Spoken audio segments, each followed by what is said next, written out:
Hi guys, my name is Aislinn Albrook. I chose the article topic of weight maintenance to review. I am a nutrition and dietetics major, so I believe that's why I was immediately attracted to this particular option. I believe that weight maintenance is a crucial topic that everyone of all ages should be educated in because, as we all know, obesity trends have increased dramatically over the years, especially here in America. So, I'm going to give you guys a brief summary of this article. So, researchers went to a college campus. They advertised the study that was going to be occurring, and volunteer students would go to this study, go through some tests, and if they were eligible, they were able to participate.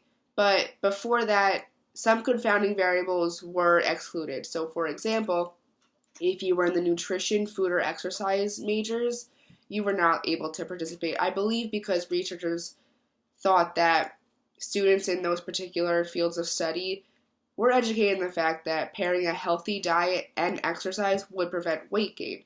So not only were they eliminated, people with depression, eating disorders, chronic diseases, and females who were pregnant were completely eliminated. And so at the end of this process to even start the study off, 43 participants were chosen as the sample population to participate in this 3 to 4 week study.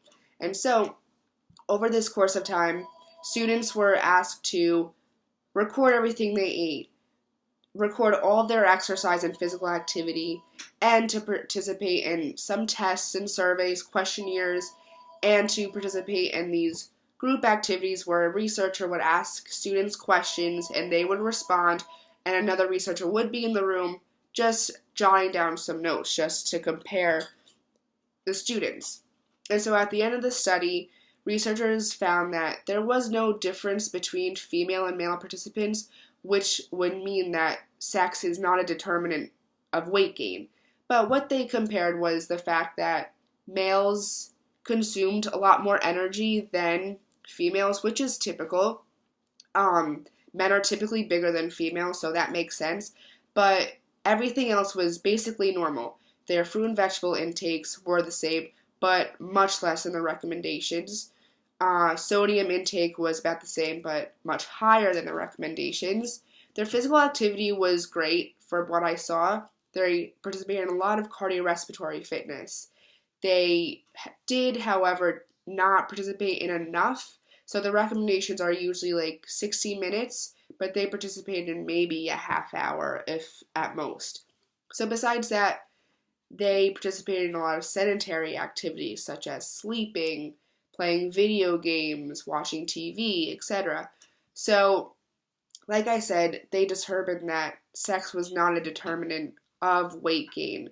But at the end of the study, they did conclude that if students, were to participate in these social cognitive theory based interventions, then weight gain would possibly be prevented, which means that if students were made aware of the fact that, okay, you are gaining weight, and to prevent this, this is how you do it, they believe that weight gain would be prevented or possibly prevented in the grand scheme of things.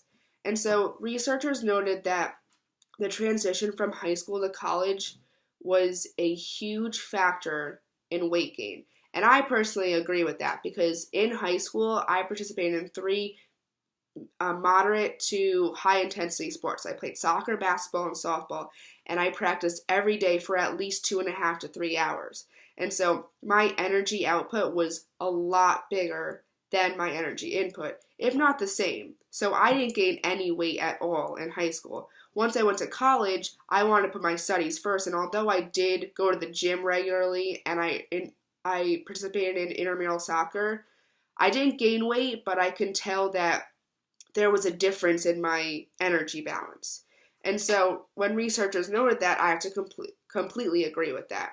The only other thing that I can critique about this particular article is the fact that the sample population was only 43. Most college campuses have thousands and thousands of students. So I believe if they open this to hundreds maybe or even 100 students, that their results would be a lot more credible and reliable, and would prove a point that yes, obesity and weight gain is a major problem, especially on college campuses, because students in their first and second year, the transition is incredible, and we all have been there. You're not getting your home cooked meals anymore, you're not eating mom's food anymore. And so I just believe that the researchers' results were great. I think what they did was spot on to communicate the fact that, yes, weight gain is a huge problem, and that if everyone was educated on the fact that weight maintenance is a crucial, crucial topic, I believe that weight gain would decrease. But as I said earlier, obesity is a major problem, but I personally believe that early prevention is key and that it should be starting at the elementary school level. And so, if we conducted the same study at the elementary school level, not the college level, I believe that weight gain would decrease dramatically. But besides that, I think the researchers did a great job comparing the two, meaning obesity and weight gain to the vulnerability of college students. And besides that, I think obesity is still a very big problem. With that being said, thank you so much for watching this. See you guys soon.